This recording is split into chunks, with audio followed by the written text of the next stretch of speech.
Bonjour mes dragons, aujourd'hui on se retrouve pour un petit récap sur le WCQ régional à Louviers. Alors j'ai participé à ce WCQ le 19 janvier, c'était un samedi.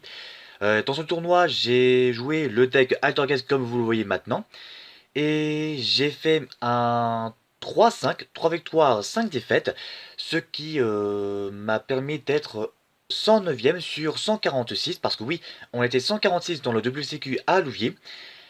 Mais bon, c'est pas tout, je vais vous montrer un petit peu le deck Altercase qui est réputé comme étant un deck cancer. Sauf que là-dedans, je n'ai pas joué Infini Éphémère puisque je n'ai malheureusement pas cette carte en ce moment. Donc c'est parti pour le deck profile.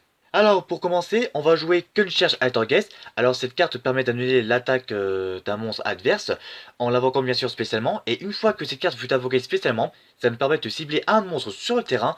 Et tant que cette carte restera face rétro sur le terrain, le monstre qu'on aura ciblé verra ses effets annulés. Puis après, on va jouer les 3 marionnettistes. Quand vous l'invoquez normalement, ça vous permet de poser directement une carte piège Altergeist. Et durant votre main phase, vous pouvez cibler une carte Altergeist que vous contrôlez et un monstre Altergeist dans votre cimetière. Vous envoyez la carte du terrain au cimetière et vous invoquez l'autre monstre Altergeist depuis le cimetière. Après ça, on va jouer 3 Multifakers. Alors c'est la carte qui est vraiment très forte. Quand vous activez une carte piège, sauf durant un damage step, vous pouvez invoquer spécialement cette carte depuis votre main. Et si elle peut invoquer spécialement, on peut invoquer un autre monstre Altergeist depuis notre deck. Euh, Par exemple, notre cher Soyukiter qu'on va jouer en x2. Alors, son effet rapide nous permet de renvoyer une autre carte Altergeist qu'on contrôle à la main. Puis, on cible une carte contrôlée par l'adversaire pour la renvoyer à la main, à son tour. Mais si Soyukiter est envoyé depuis le terrain au cimetière, on peut cibler une piège Altergeist dans notre cimetière pour l'ajouter à notre main. Et sans plus attendre, on va jouer 3 Mélusiques. Alors, ça, cette carte, c'est le seul Altergeist qui va nous permettre d'attaquer directement les points de vue de l'adversaire. Et quand on aura affligé les dommages de combat à l'adversaire, on peut cibler une carte sur le terrain et l'envoyer au cimetière. Mais attention, elle ne détruit pas la carte, elle l'envoie au cimetière, la carte ciblée. De plus, si jamais Malefic Access fut envoyé depuis le terrain au cimetière, on peut tuto un autre monstre Altergeist depuis notre deck à notre main. Puis ensuite après, comme Entrap, on va jouer 3 Ash Blossom pour bien sûr bloquer les effets qui permettent de tuto des cartes et un Ogre Fantôme. J'ai pensé que ça serait mieux d'avoir un petit Entrap en plus. Mais bon, l'ogre n'a pas servi à grand chose. Ce qui a plus servi, c'est le Ash Blossom, évidemment, puisque c'est la carte très jouée dans la méta. Après ça, on va passer aux magies. On va jouer les 3 villages secrets des magiciens. Alors, son effet, c'est que si je contrôle uniquement au moins un monstre magicien, mon adversaire ne pourra pas activer des cartes magiques depuis son terrain. Mais si je ne contrôle aucun, je ne pourrai pas activer des cartes magiques. Mais de toute façon, si l'adversaire contrôle au moins un monstre magicien, il pourra à son tour activer des cartes magie. L'effet qui empêche l'adversaire de pouvoir activer des cartes magie, c'est uniquement que si c'est moi qui contrôle que des monstres magiciens, et pas l'adversaire. Puis après, on va jouer Impôt des désirs. Je le joue qu'en une seule fois parce que son effet, comme vous le savez, bah ça m'oblige à bannir les 10 cartes face verso qui sont au-dessus de mon deck pour piocher 2 cartes. C'est très risqué et ça risque de bannir mes meilleures cartes du deck. Donc j'ai préféré jouer en x1, mais bon, c'est quand même risqué quand même. Puis après, je vais jouer Impôt de dualité pour bien sûr ajouter une carte en plus en dévoilant les 3 cartes qui sont au-dessus de mon deck. J'ai préféré jouer ces 2 cartes en un seul exemplaire parce que comme j'ai des cartes qui permettent d'invoquer spécialement ou de pouvoir tuto des cartes Altergeist, j'ai préféré minimiser ces cartes en x1 chacun. Sauf pour Village Secret des Magiciens parce que j'en ai besoin pour bloquer les effets de magie de mon adversaire. Après ça, on va passer au piège. On va jouer 2 protocoles. Alors, le protocole, je vous explique. Euh, L'activation et les effets de cartes Altergeist activés sur le terrain ne peuvent pas être annulés. Comme mon adversaire active un effet de monstre, on peut envoyer une autre carte Altergeist face recto qu'on contrôle au cimetière pour annuler l'activation et bien sûr détruire la carte. Mais on peut utiliser cet effet qu'une fois par tour. Alors ce protocole, voilà, ça sert vraiment à protéger les effets des monstres et à les protéger contre par exemple des effets qui permettent d'annuler, comme par exemple Assaut Solennel. Ça les protège et ça permet aussi de continuer la partie. J'ai mis en x2 parce que c'est conseillé de jouer en x2 dans tous les decks Altergeist et c'est plus prudent. Après ça, on va jouer Manifestation Altergeist. Alors cette carte nous permet d'invoquer spécialement un monstre Altergeist qu'on aura ciblé depuis le cimetière et l'équiper à cette carte. Mais attention, si jamais cette carte quitte le terrain, le monstre sera détruit. Et bien sûr, si le monstre quitte le terrain, vous détruisez bien sûr la carte. Et là, un autre effet qui n'est pas très joué, c'est qu'en le bannissant depuis votre cimetière, vous pouvez cibler une piège Altergeist dans votre cimetière pour l'ajouter à votre main. Mais ça, je vous déconseille de bannir pour pouvoir tuto une carte piège Altergeist, puisque vous avez votre soin utilitaire qui vous permet de récupérer vos cartes pièges Altergeist. Puis après, on va utiliser 3 usurpations personnelles. Alors ça sert beaucoup dans le deck Altergeist. Une fois par tour, vous pouvez mélanger une carte Altergeist depuis votre main ou face recto depuis votre terrain dans le main deck. Ajouter un monstre Altergeist depuis le deck à votre main. En gros, si jamais l'adversaire souhaite détruire le monstre en ciblant bien sûr cette carte, vous pouvez cibler vos monstres Altergeist sur votre terrain pour mélanger la carte dans le deck et pouvoir du tout une autre carte Altergeist. Et là, je vous jure que c'est vraiment très utile. C'est indispensable, x3 obligatoire. Après ça, on va jouer 2 métavers pour activer directement depuis le deck Village Secret. Puis 2 violents orages de poussière pour pouvoir détruire 2 magies pièges maximum sur le terrain en les ciblant bien sûr. Mais attention, vous devez les utiliser durant le tour adverse parce que si vous les utilisez durant votre tour, vous ne pourrez pas mener votre battle phase. Après, on va jouer les 3 cohues cérébrales. Ça m'a beaucoup servi, c'est très très fort. En gros, je vous l'ai déjà dit, mais en fait, je me suis trompé sur le dernier effet. En fait, c'est vous qui défaussez une carte au hasard depuis votre main. Enfin bref, cette carte m'a servi voilà, à déjouer la stratégie du Blue Eyes. C'est grâce à ça qu'il m'a permis de remporter certains rounds. Puis après, on va jouer un avertissement divin, 3 assauts solennels, un jugement solennel. Alors cette carte, lorsqu'un ou plusieurs monstres vont être invoqués ou qu'une magie ou piège est activé, on paie la moitié des points de vie, on annule l'invocation ou l'activation et on détruit la carte. Par contre, faites très attention à bien utiliser la carte au bon moment, parce que si vous l'utilisez dès le début, vous vous retrouverez en début de partie à 4000 points de vie. En gros, voilà, je vous dis ça parce qu'il faut très faire attention à cette carte. Vous devez l'utiliser qu'au dernier moment. Par exemple, si jamais vous avez, par exemple, 2000 points de vie durant la fin de votre partie. Puis, on finit avec Ordre Impérial. Maintenant, on va passer à l'extra deck. Je vais jouer... Enfin, les monstres extra deck, je m'en suis pas trop servi durant mon tournoi et c'est bien dommage. Mais bon, j'ai pu invoquer qu'un seul monstre durant le tournoi. C'est Extia que j'ai joué en x3, que j'ai inséré dans mon extra deck en x3. Alors son effet, c'est voilà, qu'il gagne une attaque égale à l'attaque d'origine de chaque monstre Altergeist pointé par cette carte. Quand une carte magie ou piège ou effet de magie ou piège est activé, son effet rapide nous permet de sacrifier un monstre Altergeist pointé par cette carte pour annuler l'activation et détruire la carte. Ça, c'est vraiment excellent si jamais on n'a pas de carte ou d'effet qui nous permet d'annuler l'effet des magies ou pièges. Mais sinon, si elle veut envoyer depuis le terrain au cimetière, on peut ajouter une carte Altergeist depuis le deck à notre main.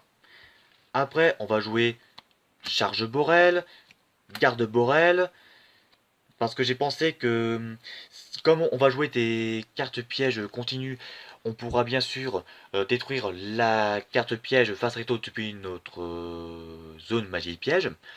pour pouvoir invoquer spécialement notre monstre qu'on aura détruit. On va jouer Trisbana aussi pour Faucheur, parce que j'ai entendu dire que les joueurs de Thunder Dragon se servent de Trisbana pour contrer les decks Altergeist, Paleofrog et tout ça, et bien sûr Trou Draco, bien sûr. Donc j'ai pris Trisbana au cas où je rencontrerai un Thunder Dragon qui utiliserait Trisbana, mais je n'ai pas rencontré de Thunder Dragon malheureusement. Après, Mangersu, je l'ai inséré mais je m'en suis pas servi parce que apparemment c'est très utile pour Altergeist. Après ça, on va jouer Licorne, Phoenix. Après, on va jouer Isolde, Kagari, Shizuku pour Faucheur. Après, Linkuribo. Alors c'est un monstre, je ne sais pas si je voulais expliquer son effet. C'est que lorsqu'un monstre de l'adversaire déclare une attaque, vous sacrifiez la carte jusqu'à la fin de ce tour pour changer l'attaque du monstre adverse à 0. Et bien sûr, vous pouvez sacrifier un monstre de niveau 1 sur votre terrain pour invoquer spécialement Linkuribo, tuer votre cimetière. Et ça tombe bien, puisqu'on a Melusic qui est du niveau 1, on pourra bien sûr effectuer un combo, le sacrifier Melusic pour invoquer spécialement Linkuribo et utiliser l'effet de Melusic pour tuto un autre monstre, Altergeist. Et après, on a le numéro 86, champion héroïque Rongomiad, parce que voilà, on a un nouveau deck méta, le deck méta Dark Warrior Rongomiad, qui est assez fort en ce moment. J'ai inséré dans l'extra deck au cas où je rencontrerai un joueur de deck Dark Warrior Roko. Franchement, il paraît que c'est très très fort, mais malheureusement, j'en ai pas rencontré. Puis, Dante. J'ai rencontré qu'un seul BA, mais malheureusement, j'ai pas réussi à le battre. Voilà. Après, on va passer au petit side. Dans le side, on va insérer un ogre fantôme, puis 3 faucheurs fantômes. Alors, vous l'activez que si jamais l'adversaire contrôle plus de monstres que vous. Son effet rapide nous permet, en la défaussant, de révéler une carte de votre extra deck puis regarder l'extra deck de votre adversaire pour pouvoir bannir toutes les cartes de son extra deck du même nom que la carte révélée. Et franchement, c'est très fort, ça m'a pas beaucoup servi. Enfin, ça m'a servi une seule fois contre BA, mais ça n'a pas suffi pour pouvoir l'arrêter. Après, on va jouer 2 Border Inspector, vraiment très très fort. C'est cette carte qui m'a permis de remporter mon round contre Farce Gamin. Elle est très forte et franchement, je l'adore. Je m'en suis servi contre le BA et Pendulum, mais ça n'a pas suffi. En plus, j'aurais pas dû jouer Border contre Pendule parce que c'était une erreur capitale, une erreur de ma part. Mais bon, la prochaine fois, je ne ferai pas d'erreur. Alors, je vous explique. Border Inspector, il empêche les joueurs d'activer les effets de monstres, sauf si le nombre d'effets de monstres que le joueur a précédemment activé le tour qui est seulement inférieur au nombre de types de cartes monstres actuellement sur le terrain. C'est rituel, fusion, synchro, Xyz, pendule et lien. Par contre, si l'activation d'un effet a été annulée, elle est toujours incluse dans le compte total du tour. Seuls les effets qui ont été activés tant que ce monstre était face rétro sur le terrain sont comptés. En gros, vous l'invoquez normalement dès le premier tour parce que il est non invocable normalement ou spécialement si vous contrôlez un monstre. Dans ce cas-là, si vous avez Border Inspector dans votre main de départ, vous l'invoquez tout de suite sur votre terrain. Comme ça va bloquer l'activation des hand traps. C'est vraiment très utilisé dans la méta. Et c'est joué dans Altergeist, enfin plutôt dans le side. Parce que c'est très recommandé de jouer Border Inspector, enfin d'insérer Border Inspector dans le side si jamais vous rencontrez des joueurs avec des decks, avec des effets vraiment chiants. Mais quand on dit qu'aucun joueur ne peut activer les effets de monstre, c'est qu'aucun joueur ne pourrait pas activer les effets de monstre. Il ne peut pas annuler les effets continus et il ne pourrait pas empêcher les conditions d'invocation. Comme par exemple empêcher l'invocation spéciale d'un Cyber Dragon. En plus, c'est un juge qui l'a confirmé. Border Inspector ne peut pas empêcher les joueurs de pouvoir invoquer spécialement des monstres depuis leurs mains grâce à leurs effets, puisque cet effet est compris comme étant une condition d'invocation.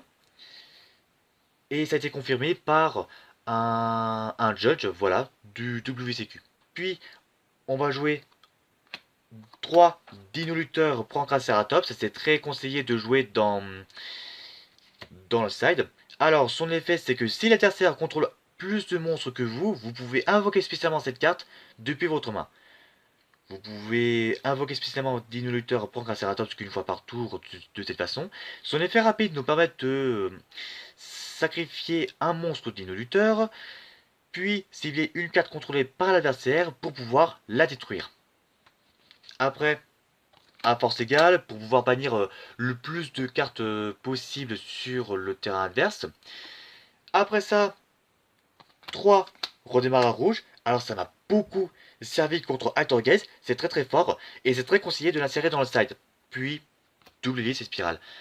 Parce que moi j'avais pensé que si jamais je rencontrais un joueur Espiral, comme ça je serais mieux préparé. Et j'ai bien fait de la serrer parce qu'il y avait un joueur Espiral au WCQ de Louvier. La plupart des gens pensaient que Espiral c'était fini, mais non, ça continue et c'est toujours présent dans la méta. Personne n'a dit que Espiral c'était fini, mais bon, Espiral est toujours dans la course. Donc voilà, pensez à bien serrer votre double hélice Espiral dans votre side ou extra deck, c'est très important. Donc voilà, pour conclure, malgré les résultats, je ne suis pas déçu d'avoir participé au WCQ. Il y avait bien sûr une boutique gérée par Planète Carte Lille, que je vous conseille vraiment, mais vraiment de consulter la page Facebook, parce que là, je vous montre pas, la boutique est vraiment la seule boutique qui propose les prix des cartes vraiment raisonnables. Là, il m'a proposé le Dragon Ultime des Ténèbres à 3 euros au lieu de 8. Il m'a dit qu'une carte comme ça à 3 euros, je n'en trouverais nulle part ailleurs. Du coup, sans hésiter, j'ai accepté. Et franchement, cette boutique, c'est vraiment la meilleure. Les cartes que j'ai achetées m'a coûté 3 fois rien. Bon, j'ai dû faire quelques échanges avec tout le monde. J'ai pu avoir des cartes vraiment sympas. Et j'ai pu voilà, rencontrer Lama le Crasher en vrai. Et je peux vous dire qu'il m'a à peu près tout rivalisé. Il a pris tous les 6 samouraïs qu'il y avait, les cartes, tout ça. Et contre tout ça, contre ce qu'il avait vu dans mes builders, j'avais pris des rayos, enfin des cartes qui pourraient m'aider à construire un deck anti-méta que je jouerai au prochain tournoi ou au prochain WCQ. Donc voilà, c'est la fin de cette vidéo. J'espère que cette vidéo vous aura plu. Dites vraiment dans les commentaires ce que vous pensez du WCQ, enfin si vous avez participé, si vous voulez vraiment participer au WCQ, si vous êtes très motivé. Et on se dit à la prochaine pour une nouvelle vidéo. D'ici là, portez-vous bien. Ciao.